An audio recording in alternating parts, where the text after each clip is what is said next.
My name is Steve Schultze. This is persuasive speech number 4, and this is my audience. Nebraska passed a bill last year to raise minimum wage to $9 an hour by 2016. That's great, except for according to the organization Time for a Raise, the real value of minimum wage was $10.56 back in 1968. Over the last 40 plus years, minimum wage has struggled to keep pace with the buying power of the dollar. The state raising the minimum wage isn't enough for a city like Omaha, where the cost of living is higher than anywhere else in the state. Other cities around the country are increasing their minimum wage higher than their own state's level. Omaha should be included as one of those cities. I started working at minimum wage at a local grocery store in high school and continued working near the minimum wage level for a few years as I worked and went to college part-time. So I know how tight money can get living paycheck to paycheck. After researching expert opinions on the cost of living and reviewing other cities that have increased their minimum wage, you'll see why we need to raise the minimum wage in Omaha.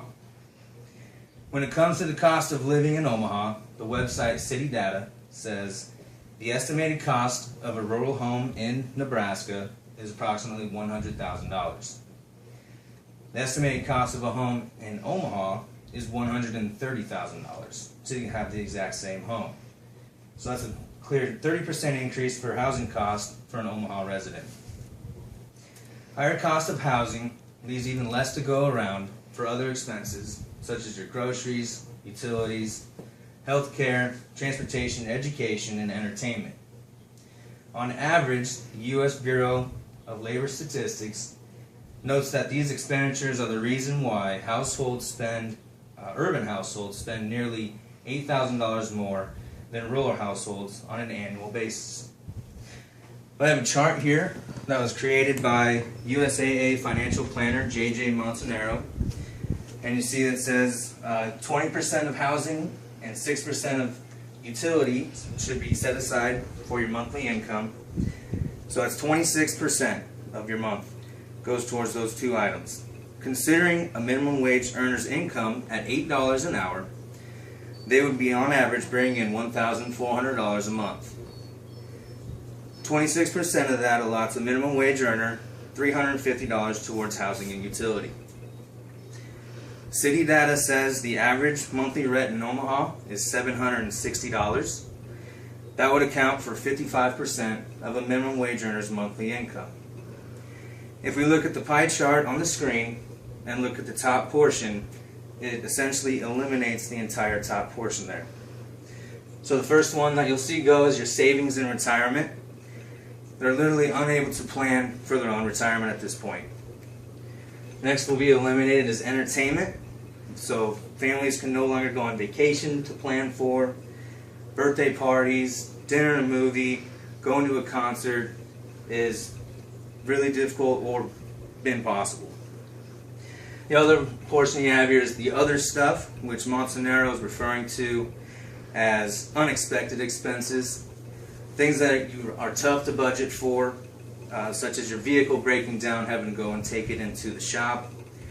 You have damage to your home from a natural disaster or a bad storm, or a simple household appliance breaks down that you have to repair or replace. And so when Montanaro created this chart, she was assuming that the only debt the person had was a mortgage payment and a car payment. So without allowing the extra 11% of monthly income for those unexpected expenses, it is likely that the minimum wage earner is going to turn towards credit cards and or payday loans. So if the minimum wage trend continues the way it has for the last 40 plus years, the minimum wage earner's pie chart will continue to have more of the red cover the chart. In fact, Ben Vedke, who writes for the Huffington Post, stated that the bottom fifth of earners have lost 25% of the total income pie since 1968. Increasing minimum wage would begin to reverse that trend. There are major cities across the country that have already increased minimum wage. Those cities are San Francisco, Seattle, Los Angeles, Chicago, Oakland, and Washington, D.C. The most recent increase was signed into law by Seattle, and on April 1st of this year, the minimum wage was increased to $11 an hour. It will increase $2 an hour at the beginning of next year, and will be $15 an hour by 2017. After that, Seattle also voted to increase the minimum wage every year at the rate of inflation down to the penny. With Seattle's model, the minimum wage will continue to trend with inflation without falling behind as it has done in the past. Oakland, California has nearly the same population as Omaha and is one of the 6 cities that I listed that has increased their minimum wage. They have voted to increase it to $12.25 an hour, so it's conceivable that Omaha would be able to increase to a similar amount.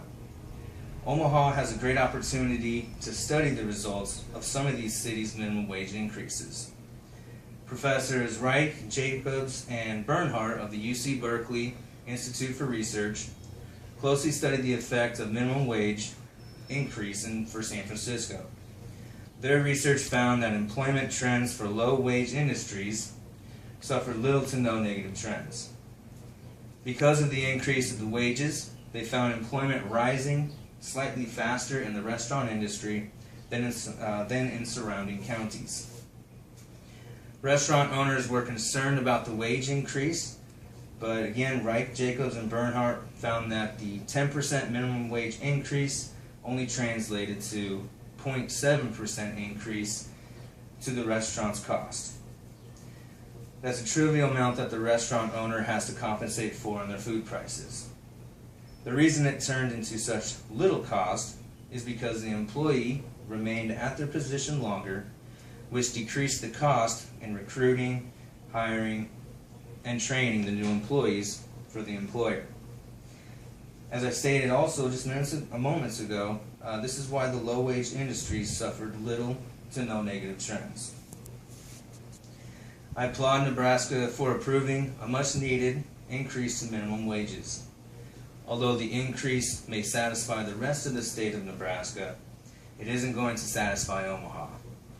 Housing alone is 30% higher in Omaha compared to the rest of the state.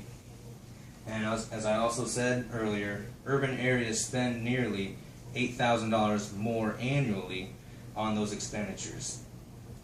So in a 40-hour work week, that translates into an additional $3.85 an hour spent on expenditures in comparison to the rural citizens.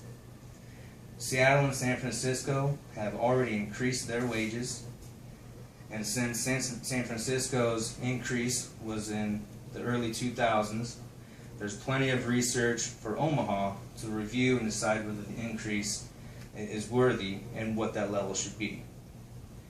We need to start giving back some of the pieces of the pie to the minimum wage employee instead of continuing to eliminate more pieces. We need to give back those items at the top of the pie that I covered, such as retirement and savings, entertainment, and those unexpected expenses. So after myself and working at the minimum wage level, I understand how little the income is, and I'm confident Omaha can get this done. Thank you for your time.